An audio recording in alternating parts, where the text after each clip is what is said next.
हमें तुमसे हुआ है प्यार, हम क्या करें, आप ही बताएं, हम क्या करें। कुछ मत करा ये वो पढ़ा। ठीक है। हेलो दोस्तों, मैं कृष्ण मोहन यादव, आप सभी का मेरे यूट्यूब चैनल ट्रैकर सीरियल पे स्वागत है ना। तो क्लास 10th वाले आप लोगों को मैं चैप्टर 1 है ना, प्रश्नावली 1 जो है, चैप्टर का नाम है वास्तविक संख्याएं, है ना। क्या नाम है? वास्तविक संख्याएं। किस कक्षा 10 की गणित जो है उसका प्रश्नावली जो है पहला कौन सी है? वास्तविक संख्याएं। ये तो कंफर्म है, जो ये वास्तविक संख्याएं हैं इनमें से दो क्वेश्चन पहले ऑब्जेक्टिव पूछे, जिसे बोलते हैं एमसीक्यू। क्या बोलते हैं? एमसीक्यू। इन्हीं संख्याओं से दो प्रश्न बनेंगे जो आपके ऑब्जेक्टिव नहीं होता है। एक क्वेश्चन होता है, 4 ऑप्शन उसमें दिया रहता है, इसमें से दो ऐसे क्वेश्चन आएंगे जो आपको मैं बताऊंगा, तो आपके जो है एग्जाम जो भी मतलब पूछे जाएंगे पेपर में वो फंसेंगे, कंफर्म फंसेंगे। ठीक है। तो सबसे पहले चैप्टर का नाम तो वास्तविक संख्या दे दिया, लेकिन हम संख्याओं के बारे में पहले जाने। ठीक है। संख्या पहले हम जाने संख्याएं क्या होती है। संख्याएं क्या होती है? जैसे देखिए, संख्याएं के पहला जो है दो पार्ट होते हैं। संख्याएं कितने पार्ट होते हैं? दो पार्ट। कौन कौन? पहला है वास्तविक संख्या, दूसरा है काल्पनिक संख्या। ठीक है। संख्याएं क्या होती हैं? संख्याओं को दो पार्ट में बांटा गया है।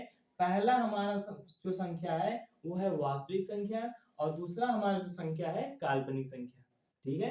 तो वास्तविक संख्या से पहले जो है हम जानेंगे संख्याएं, कि वास्तविक संख्याएं आई कहां से है ना। तो इससे हम धीरे से आराम से तसल्ली से सीखेंगे, एक एक करके। ठीक है। तो चलिए जानते हैं संख्याएं होती क्या, इससे कितने प्रकार होते हैं, एक एक करके सीखेंगे। ठीक है। तो संख्याएं के पहला है मतलब पार्ट में डिवाइड किया गया है। कितने पार्ट में? दो पार्ट में। संख्या दो पार्ट में, पहली कौन है? वास्तविक संख्या, दूसरी है काल्पनिक संख्या। ठीक है। तो अब जानेंगे वास्तविक संख्याएं क्या होती हैं। वास्तविक संख्याएं क्या होती हैं, है ना। तो चलिए देखते हैं। वास्तविक संख्याएं जिसे ले लिए, जितने डेसिमल वाले भी रहेंगे 2.5, ये भी क्या हमारी है? वास्तविक संख्याएं। 1 के क्या हमारी है? वास्तविक संख्याएं। √4 क्या हमारी है? वास्तविक संख्याएं। √5 क्या है? वास्तविक संख्याएं, है ना। और जो 6 क्या है? वास्तविक संख्याएं। 2.33 क्या है? वास्तविक संख्याएं। तो जितना हमने यहाँ पे जो ये पाई पाई जो है क्या है? वास्तविक संख्याएं। पाई का मान 22/7 होता है, इसलिए भी क्या है? वास्तविक संख्याएं। तो हमने जाना कि संख्या के तो दो पार्ट होते हैं। पहली होती है तो वास्तविक संख्या, दूसरी होती है काल्पनिक संख्या। तो वास्तविक संख्या तो जान ली क्या होती है। ठीक है। तो काल्पनिक संख्या क्या होती है? काल्पनिक जो संख्या है, इसे छोड़कर बाकी सब क्या होती है? वास्तविक संख्या। तो जान लो पहला नंबर की काल्पनिक संख्या होती क्या। देखो, काल्पनिक संख्या जितने भी √4 आ जाए, या √-5 आ जाए, √-7 आ जाए, अगर अंडर रूट के अंदर माइनस में कोई भी संख्या आया तो वह संख्या काल्पनिक संख्या होगी। क्या हमने बोला भैया? हमने आपको क्या बताया कि अगर कोई संख्या है, अगर उसके अंदर माइनस में कोई भी संख्या आ जा रही है, बस वो माइनस में होनी चाहिए, है ना।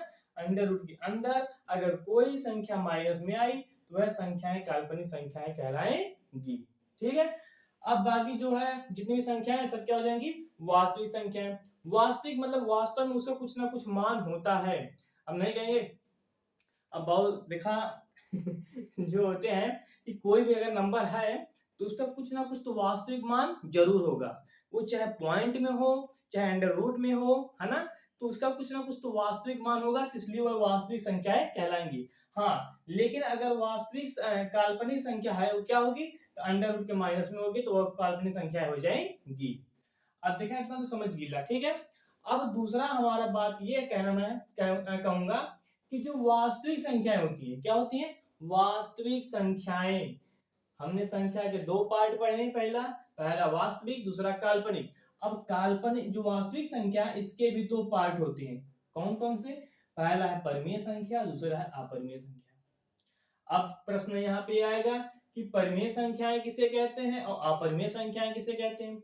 तो सिंपल सी बात है, परिमेय संख्याएं वो वे होती हैं जिन्हें हम p/q के रूप में लिख लें और q बराबर 0 नहीं होना चाहिए, है ना।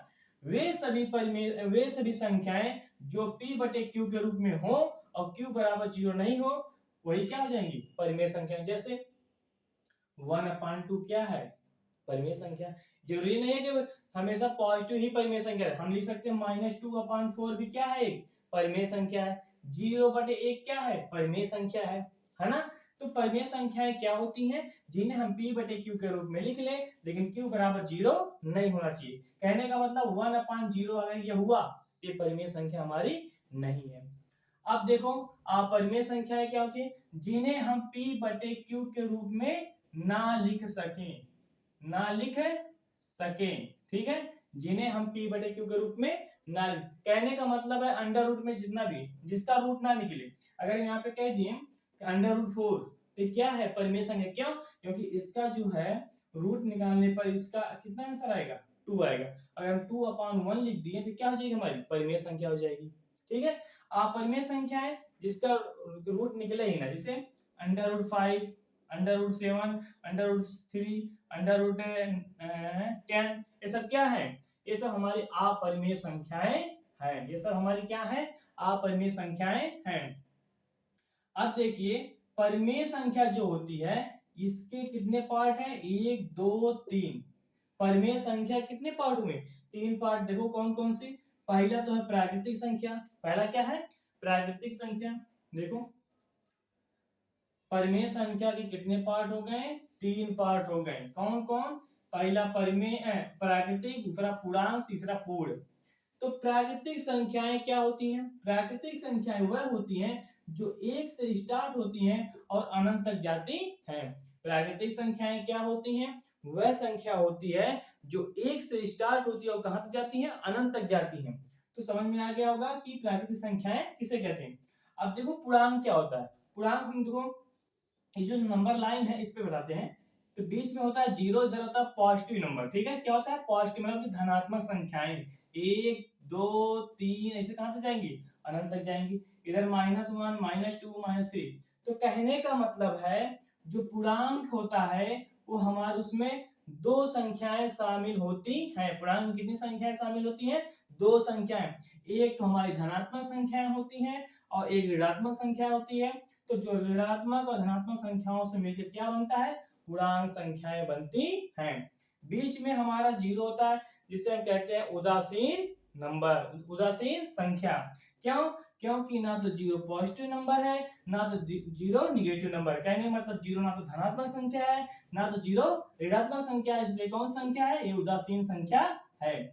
तीसरा नंबर हमारा आता है कि पूर्ण संख्या। पूर्ण संख्याएं क्या होती हैं, पूर्ण संख्याएं वे होती हैं जो 0 से स्टार्ट हो, है ना। पूर्ण संख्याएं क्या होती हैं, जो 0 से स्टार्ट हो। कहां से, 0 से स्टार्ट हो, भी कहां से जाएंगी, अनंत तक जाएंगी। ठीक है, तो कहने का मतलब है परिमेय संख्याएं हमारे 3 पार्ट में बटी। कौन कौन, प्राकृतिक संख्या, पूर्णांक और पूर्ण संख्या।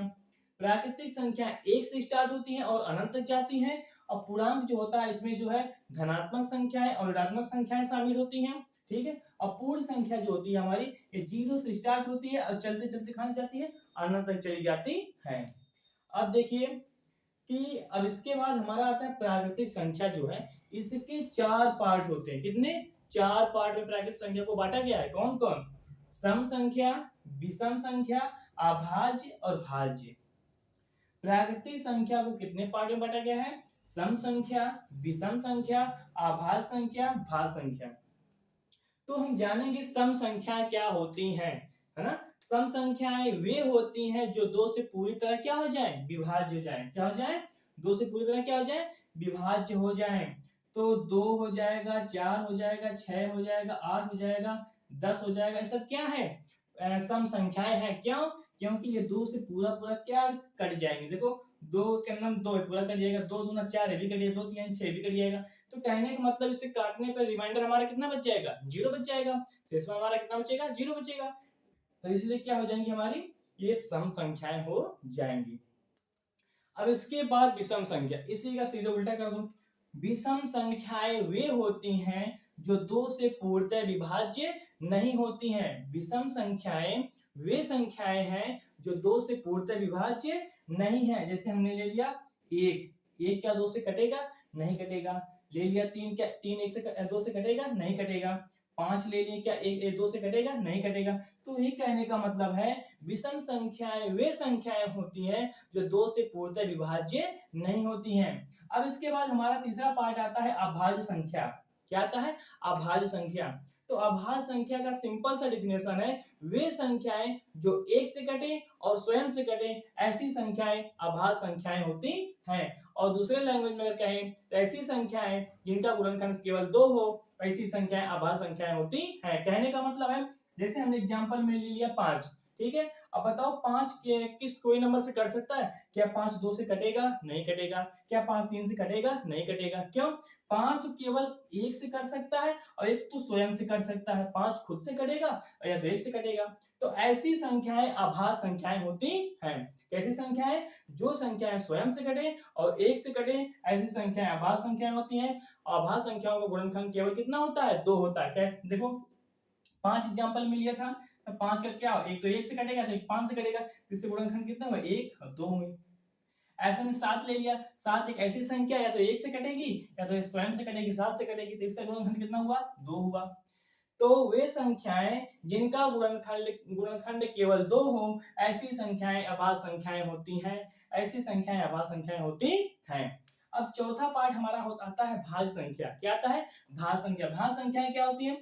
इसे कहेंगे ऐसी संख्याएं जिनका गुणनखंड 2 से अधिक हो।